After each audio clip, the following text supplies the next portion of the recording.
Hello, everyone. Last week, we talked to Megan Oakley Henning about how COVID reports become cases on our dashboard. Today, we're talking to Loreen Patterson about what she and the health services team do when they receive a report. Loreen has been a school nurse at STOL for almost 30 years. We're working on that 30th year in September. And she is the person who starts the process when a report is received. So Loreen, first, thank you for being here. You're welcome. Thank you for having me. Thank you.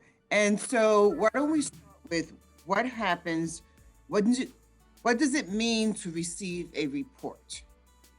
Well, either a nurse or a principal puts in a report telling us exactly what we did, what the case might be. Either it's exposure or they tested positive. And when that's when then we take it from there. I look at the scenarios to see what scenario or what pathway is best to put in that. And then if I don't have enough information, I will call around. I will call to the principal, to the nurse, and sometimes even have to call the person, the case person. Mm-hmm. Like it might be a teacher. Yes, it might be a teacher or a student's parent. I'll call and find out what's going on. Mm-hmm. So oftentimes people don't understand the difference between a quarantine and an isolation. When do you decide when someone has to quarantine versus isolation? Well, isolation is when someone is sick and that person is contagious. So they have to be isolated from well people. And the quarantine is someone we separate with restriction and restrict the movements of that person. And so when we receive a positive COVID test, how do you work with the building staff to do the contact tracing? We first have to contact the principal. Mm-hmm. Then we ask the principal to talk to the teacher to find out if it's a student, to find out who the student was around, or to find out whether or not we need to quarantine the whole class, or just maybe who's right next to each other, right next to the student. If the students are separated by the 6 feet, it probably would never have to close anything, wouldn't have to close the class or not. But if the students are right next to each other, then we probably have to close that class. So when do you decide, like, what are the factors that you take into consideration when we have to close a classroom? We kind of leave that up to the teacher. If the teacher feels that the classroom needs to be, that she feels more comfortable if we close the classroom, we will do that. But if there are students that are real close together, most likely, and we have to quarantine quite a few of them, we have to close the class. So really the teacher and the school staff, building principal, teacher, they do have a part in our decision making. Exactly, yes. We just don't make that decision. We leave it up to the teacher. Right, and so the principal having that discussion with the teacher, right, about like how far are the kids from each other? Do you feel right, and that the kids haven't been very close together? So right. That's what that discussion's all about. Yes.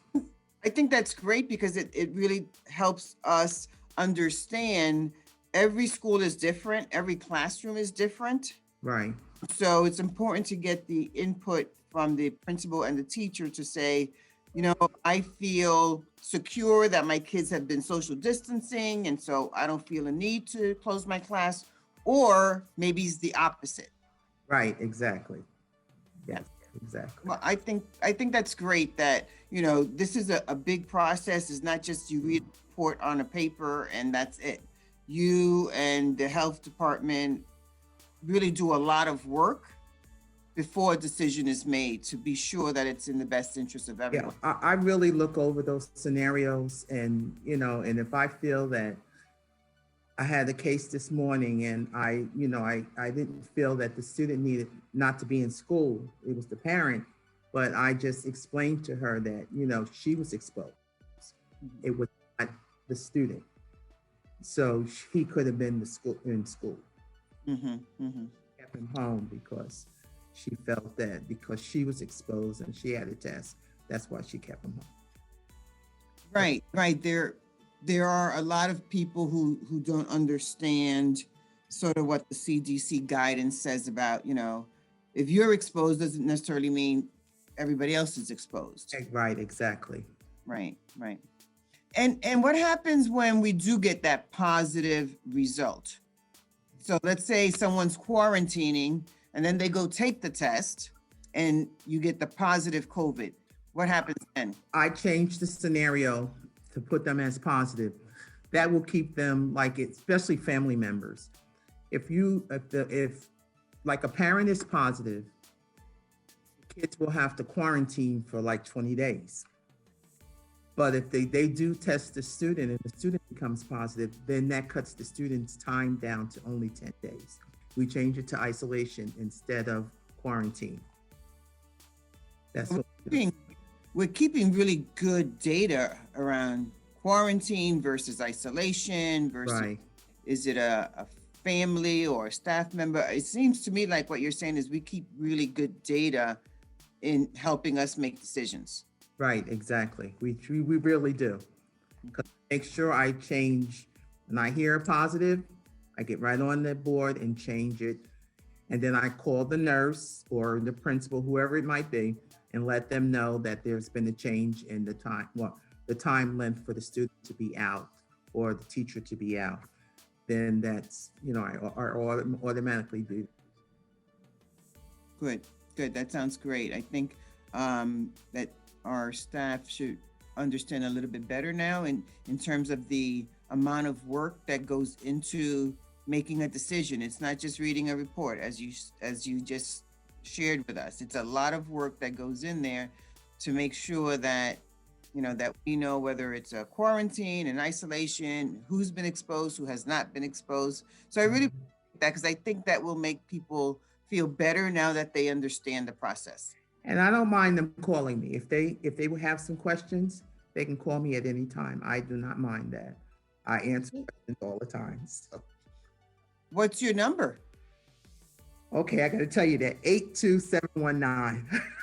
82719. That's the district. Okay, yeah. Great. And I'm sure you will receive some phone calls. Some people just, they need more clarity and they really like that one-on-one discussion. So I appreciate you making yourself available. Okay, thank you. Thank you, Loreen. Thank you for being with us today. All right, thank you very much. Okay.